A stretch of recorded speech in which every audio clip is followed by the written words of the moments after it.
नमस्ते दोस्तों। आज का प्रसंग है अधूरी भक्ति। एक छोटे से गांव में साधु रहता था। वह हर वक्त कान्हा के स्मरण में लगा रहता था। वह कान्हा के लिए रोज खीर चावल बनाता था और हर दिन उनके इंतजार में आस लगाए बैठा रहता था कि मेरे कान्हा कब आएंगे। वो साधु की एक बुरी आदत थी। वह गांव में रहने वाले नीची जाति के लोगों से दूर रहता था। उन्हें आश्रम में नहीं आने देता था। उसका मानना था कान्हा इससे नाराज हो जाएंगे, वो तो स्वामी है। इन नीच छोटी जाति वालों के आश्रम में प्रवेश करने से और मुझे दर्शन नहीं देंगे, इसलिए वह कभी किसी से ठीक से बात नहीं करता था। उसके आश्रम से थोड़ी दूर एक कोढ़ी रहता था। वह भी कान्हा का भक्त था। नित्य प्रतिदिन वह उनकी उपासना करता था और हर वक्त कान्हा की भक्ति में डूबा रहता था। जब भी साधु उसके घर के पास से गुजरता तो कोढ़ी से कहता, नीच, तुझ जैसे कोढ़ी से कान्हा क्या मिलने आएंगे, वो तो स्वामी है। मुझ जैसे के घर में क्यों आने लगे भरा। और बोलते बोलते वहां आश्रम चले जाता। कुछ वर्ष व्यतीत हुए। अब साधु को लगने लगा कान्हा क्यों मुझे दर्शन नहीं दे रहे। और साधु उनकी मूर्ति के सामने रोने लगा, कहने लगा, प्रभु एक बार तो मुझे दर्शन दे दो। मैं प्रतिदिन आपके लिए खीर चावल बनाता हूँ, एक बार तो आकर भोग लगा लो। उदास होकर कान्हा के चरणों में सो गए। दूसरे दिन एक गरीब दरिद्र छोटा सा बालक साधु के आश्रम आया। साधु उस वक्त कान्हा को भोग लगाने जा रहा था।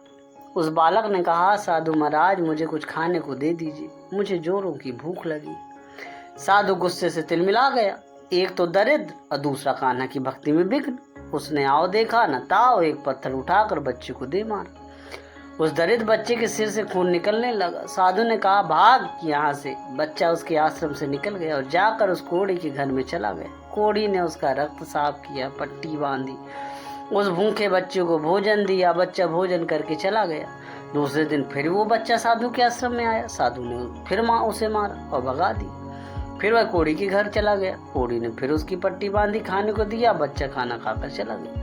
वो बच्चा रोज आता, साधु उसे मारता और वो कोढ़ी के पास चला जाता। एक दिन साधु स्नान के लिए जा रहा था तो उसे रास्ते में वही कोढ़ी दिखा। साधु ने उसे देखा तो आश्चर्य से भर गया। उस कोढ़ी का कोढ़ गायब हो चुका था। वह बहुत ही सुंदर पुरुष बन चुका था।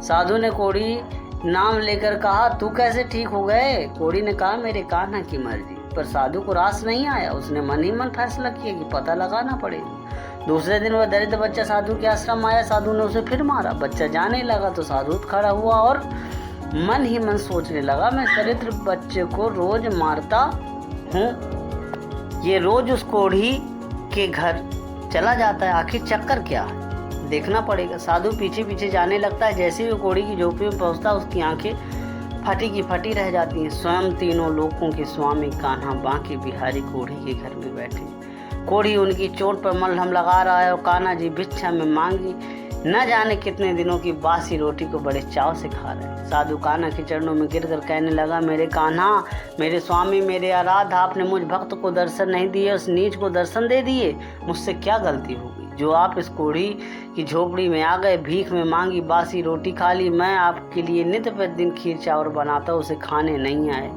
बोलो कान्हा बोलो।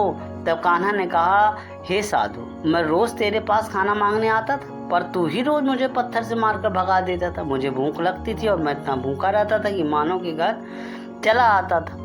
वो जो मुझे प्यार से खिलाता है, मैं तो उसी के पास खाने चला जाता हूँ। अब तू ही बता, इसमें मेरी क्या गलती है। साधु कान्हा के पैर पकड़कर रोने लगता है और कहता, मुझसे गलती हो गई, मैं आपको पहचान नहीं पाया, मुझे माफ कर दीजिए। अब फिर कहता, तीनों लोगों के स्वामी, गरीब भिखारी दरिद्र बच्चा बनकर आप मेरे आश्रम क्यों आते थे। मैं तो आपको दरिद्र समझकर मारता था, क्योंकि मेरे कान्हा तो स्वामी, वो दरिद्र कैसे हो सकते हैं। कान्हा जी ने कहा, हे साधु, तुझे किसने कहा कि मैं सिर्फ महलों में रहता हूँ। तुझे किसने कहा मैं सिर्फ 56 भोग खाता हूँ। तुझे किसने कहा कि मैं नंगे पैर नहीं आता। तुझे किसने कहा मैं दरिद्र नहीं। हे साधु, ये समस्त चराचर मैं ही हूँ। धरती आकाश पृथ्वी सब मैं ही हूँ। मैं ही हूँ महलों का स्वामी, तो मैं ही झोपड़ी का दरिद्र भिखारी। मैं ही जो प्यार और सच्ची श्रद्धा से खिलाने पर बासी रोटी खा लेता हूँ, स्वाद से खिलाने पर 56 भोग को भी नहीं छूता। मैं हर जीव में बसा हूं, तो मुझे अमीर गरीब में ढूंढता है। तो उससे अच्छा तो ये कोढ़ी है जो सिर्फ एक बात जानता है कि ईश्वर हर किसी में निवास करते हैं, ना कि धनवान में। कान्हा कहने लगे, तूने मेरी भक्ति तो की पर अधूरी। और कान्हा अंतर ध्यान हो जाते। साधु उनके चरण पकड़कर फूट फूट कर रोने लगता और कहता है, जिसका एक पल पाने के लिए लोग जन्मों जन्म तप करते हैं, मेरी कुटिया में भीख मांगने आता था। मैं मूर्ख, दरिद्र और कोढ़ी के पैर पकड़ कहता है कि मैं तो सारी जिंदगी अधूरी भक्ति की, और आप मुझे सच्ची भक्ति के पथ पर ले आई, मुझे अपना शिष्य बना लीजिए। कोई उसे गले लगा लेता। ईश्वर कण कण में है, वो भिखारी भी जो आपकी चौखट पर आता है ना, वो भी ईश्वर की मर्जी है। क्योंकि किसी ने कहा है वो भीख लेने से बस दुआ देने आता है, और हमारी परीक्षा लेने भी। परीक्षा पास किए बिना तो स्कूल का अध्यापक भी हमें अपनी अगली कक्षा में जाने नहीं देता, तो भगवान हमारी परीक्षा लिए हमें अपना दर्शन और भक्ति कैसे देंगे। जय श्री राधे। अगर प्रसंग पसंद आए तो प्लीज़ लाइक, सब्सक्राइब एवं फॉलो जरूर करें। धन्यवाद।